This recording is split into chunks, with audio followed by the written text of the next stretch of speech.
Good morning, students. Hi, how are you all? I hope you all are happy and fine. So today we are continue with our next topics in the terminology, right? And the next topic, and yes, I want to tell you that these are the last topic in our chapter 1. That means these are the last topics in the terminology, right? So shall we start? Okay, then we start. The first terminology is the cost. What is exactly the meaning of cost? What is the meaning of voucher? What is the meaning of discounts? The types of discounts, right? Discount received, discount allowed. Then after depreciation, this is very important topic, right? Bad debts, solvent, insolvent, and debit side and credit side. So these topics we are covered in this chapter, right? So let's start it. The first topic is cost. What is exactly the meaning of cost? To produce any product or to provide any service, right? हम कोई भी product produce करेंगे या कोई भी service को provide करेंगे, what ever are required, हमें जो भी सारे मनी की जो कॉस्ट की या जो भी हमें टोटल कॉस्ट, हमें जो भी टोटल एक्सपेंसेस होता है उसको हम कहते हैं कॉस्ट, राइट? कोई भी प्रोडक्ट को प्रोड्यूस करने के लिए या कोई भी सर्विस को प्रोवाइड करने के लिए whatever are required, the sum of this expenses is called cost, right? For example material cost, labour cost and other different types of cost are included in it. Okay, clear? Next, voucher. Yes, this is very important terminology. What is exactly the meaning of voucher? Voucher एक written document है, and with the help of this written document we can identify the type of transactions, कि हमने कौन से type का transaction business में किया है, कैश किया है कि क्रेडिट किया है, right? So let's it. What is exactly the meaning of voucher? Voucher is a written document. क्या है ये? हमारे बिजनेस का एक रिटन डॉक्यूमेंट है. with the help of this document, with the help of this voucher, we can identify, that means we can determine the type of transaction, कि हमने business में कौन सा ट्रांजैक्शन किया है, right? So the basis of voucher we can find out, we can determine and we can identify the type of transaction. Okay, for example, cash transaction, credit transaction, purchase transaction, sales transaction, income transaction, expenditure transactions, purchase return transaction, sales return transaction, etc. etc. These all types of the transactions we can identify with the help of this voucher. Okay, तो ये हमारे business का एक written document होता है. Okay, then after discount, yes, what is exactly the meaning of discount? We had heard so many time in our daily life, है ना? हमने हमारी डेली लाइफ में ये डिस्काउंट वर्ड को बहुत बार सुना है, बहुत बार अप्लाई किया हुआ है कि ये डिस्काउंट क्या होता है. लिखा हुआ sale sale sale 30% discount, 10% discount, 50% discount, right? ये सारे हम लोगों ने बोर्ड देखे होंगे, होर्डिंग्स देखे होंगे, सुना होगा. यस और नो, है ना? तो डिस्काउंट मतलब कि हमें हमारे जो परचेज प्राइस के ऊपर या परचेज वैल्यू या सेल्स प्राइस है तो सेल्स वैल्यू के ऊपर हमें जो सम डिस्काउंट मिलता है, सम कंसेशंस प्राइस मिलता है. जैसे कि फॉर एग्जांपल मैं कोई टी शर्ट खरीदने गई, उसकी टी शर्ट की प्राइस है जैसे कि 100 रुपीज़, एक्चुअल उसकी प्राइस है 100 rupees, but due to the Rakshabandhan वो अभी मिल रही है 80 रुपीज़ में, right? What is exactly the price of my T shirt? The 100 rupees, right? If I want to purchase the t-shirts, the price is ₹100. Okay, but due to these festivals, exactly the price is right now, if you purchase, the price is 80 rupees, right? तो मुझे 20 rupees का क्या मिला? Discount मिला. Right तो हमें हमारे कोई भी परचेज वैल्यू के ऊपर या सेल्स वैल्यू के ऊपर जो कंसेशंस मिलता है ना, जो कंसेशंस मिलता है वो कंसेशंस को हम हमारे बिजनेस का डिस्काउंट कहते हैं।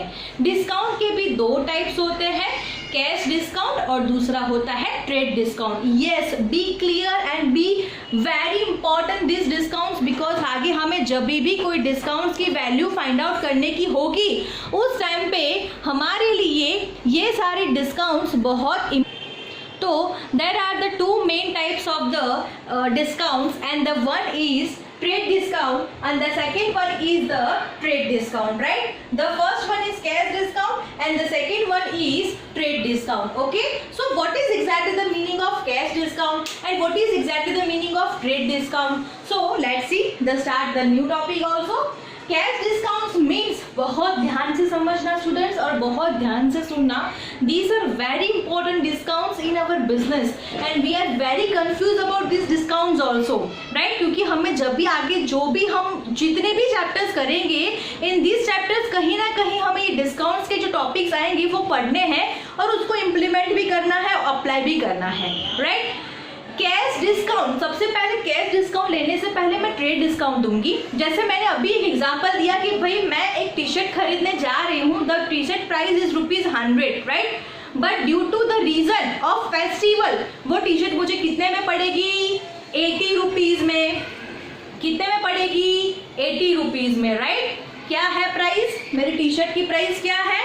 टी शर्ट की प्राइस है मेरी 100 रुपीज, राइट? बट मुझे ड्यू टू फेस्टिवल वो अभी कितने में पड़ेगी? 80 रुपीज का। तो मुझे ये 20 रुपीज क्या मिला? Discount. But which discount? This is called trade discount. क्या कहते हैं उसको हम? ट्रेड डिस्काउंट कहते हैं। क्या कहते हैं? Trade discount, right? क्लियर और नॉट क्लियर? ओके, तो मुझे टी शर्ट की प्राइस कितनी थी? 100 रुपीज। ड्यू टू फेस्टिवल में मुझे कितने में पड़ी? 80 रुपीज में। तो ये 20 रुपीज मुझे क्या मिला? डिस्काउंट मिला।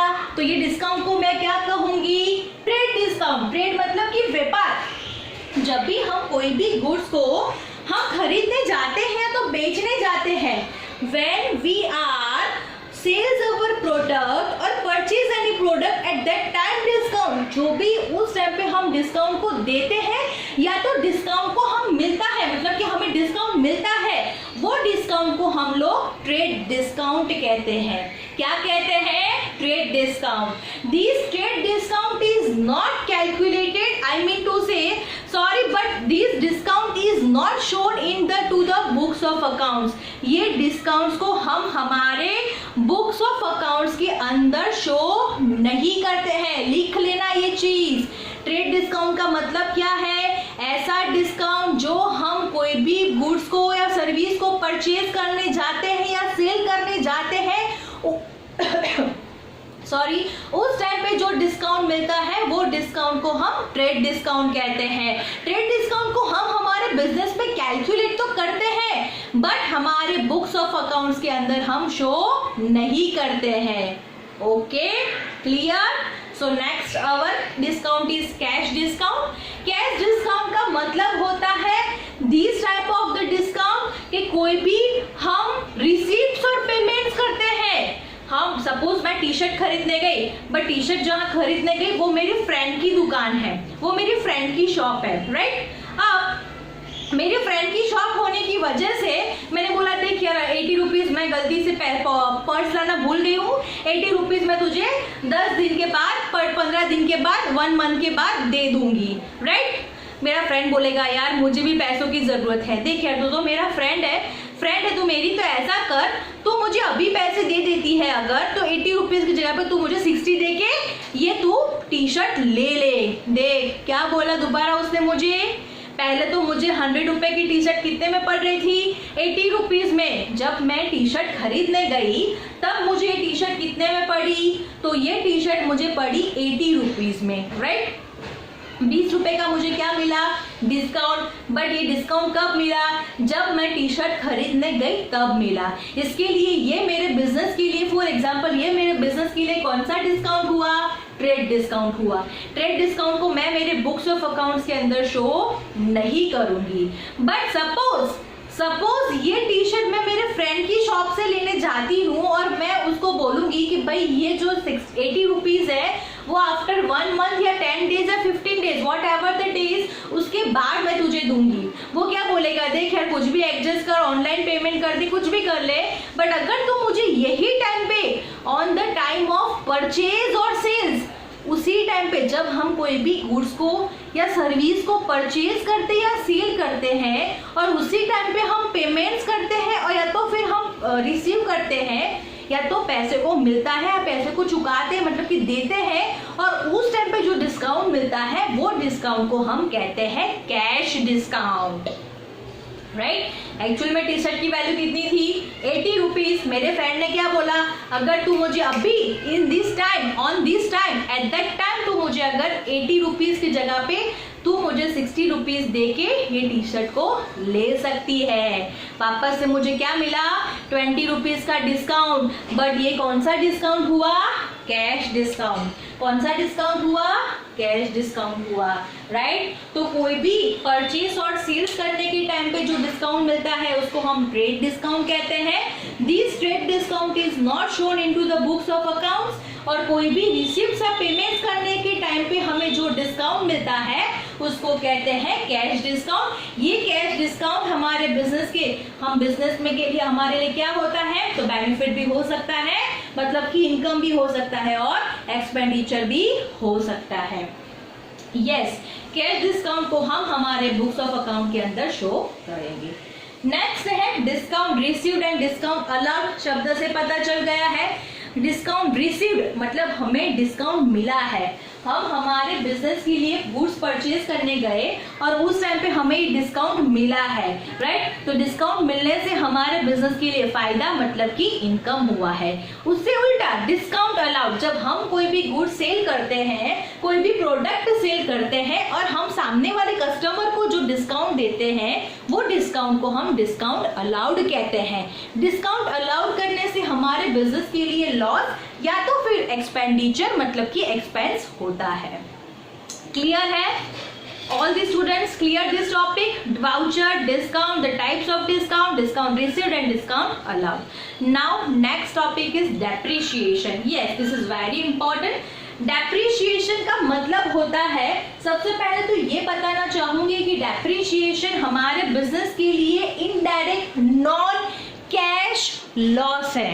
ये हमारा लॉस कैश में नहीं हो रहा है, नॉन कैश में हो रहा है। जैसे कि फॉर एग्जांपल मैंने मशीन खरीदी, मैंने मेरे बिजनेस के लिए एक मशीन खरीदी, मशीन को मैंने आज खरीदा 2020 में। अब मैं 10 साल के बाद, सपोज मैंने आज मशीन खरीदा 2 लाख रुपीज में, राइट। अब मैं उसको 10 साल के बाद बेचने जाऊंगी तो क्या मुझे 2 लाख रुपीज मिलेंगे? नहीं मिलेंगे। क्यों? 10 साल उसको यूज किया है, उसके ऊपर क्या हुआ? घसारा। डेप्रिसिएशन का मतलब होता है घसारा। कोई भी असेट्स को हम लोग यूज करते हैं, उसको यूज करने से उसका हम लोग जो भी उसका अलग अलग डिफरेंट यूज करते हैं, या तो फिर आफ्टर सम टाइम उसके ऊपर क्या हो जाता है? डेप्रिसिएशन हो जाता है, मतलब कि डेप्रिसिएशन लगता है। हमें जो भी असेट्स हमने जो प्राइस से खरीदी है वो प्राइस हमें आफ्टर सम टाइम वो प्राइस से हम लोग उसको रीसेल मतलब कि सेल नहीं कर सकते हैं, राइट। डेप्रिसिएशन हमारे बिजनेस के लिए नॉन कैश लॉस है, बराबर है। डेप्रिसिएशन का पूरा एक हमारा चैप्टर भी है, तो उस टाइम पे और अच्छे से मैं और एक्स्ट्रा दोबारा समझाऊंगी। नेक्स्ट है हमारा बैड डेब्ट्स। बैड डेब्ट मतलब कि that amount which is not recovered from our debtors into the business. हमारे बिजनेस की ऐसे डेटर्स का मतलब जिससे हमें पैसे लेने हैं, है ना? यस और नो?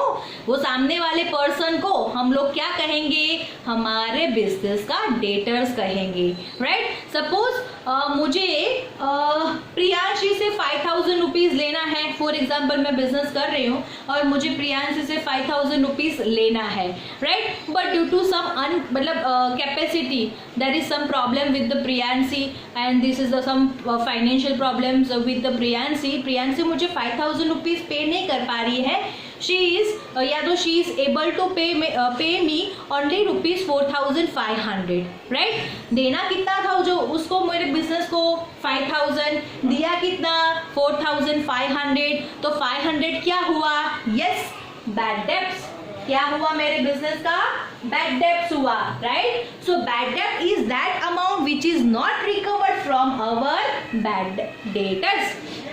दूसरा, बैड डेब्ट्स हमारे बिजनेस का डेफिनेटली क्या है, तो लॉस है, राइट, क्लियर। नेक्स्ट है solvent. What is the meaning of solvent? Solvent is that person who have the capacity to pay their liabilities. Again, solvent means that person who has the capacity to pay their liabilities, okay, वो person को हम solvent कहते हैं। ऐसा बंदा या ऐसा person जिसको अपने बिजनेस की जो लायबिलिटीज है वो पे करने की कैपेसिटी है, उसका मतलब कि उसके पास उसकी लायबिलिटीज से असेट्स ज्यादा होती है, that person is known as solvent. उससे उल्टा इंसॉल्वेंट, जिसके पास पैसे ही नहीं है, right, that person who has not capacity to pay their liabilities, है ना, ऐसा बंदा जिसके पास अपनी लायबिलिटीज को पे करने की कैपेसिटी नहीं है, तो वो पर्सन को हम हमारे बिजनेस का इंसॉल्वेंट कहेंगे, राइट। यस, डेफिनेटली उसकी लायबिलिटीज उसके असेट से ज्यादा होती हैं, right. For example Vijay Mallya, sorry to say but Vijay Mallya का क्या है, सारी बैंक से डिफरेंट बैंक से उसने लोन ले ली है, बट अब उसको रीपे करने की उसकी कोई कैपेसिटी नहीं है, तो उसने क्या बोल दिया, उसने क्या अपने आप को क्या बोल दिया कि I am insolvent, I don't have the capacity to repay this different kind of the banks loan, right. तो वो बंदे को, वो पर्सन को हम इंसॉल्वेंट कहेंगे। नेक्स्ट टॉपिक है debit side and the credit side.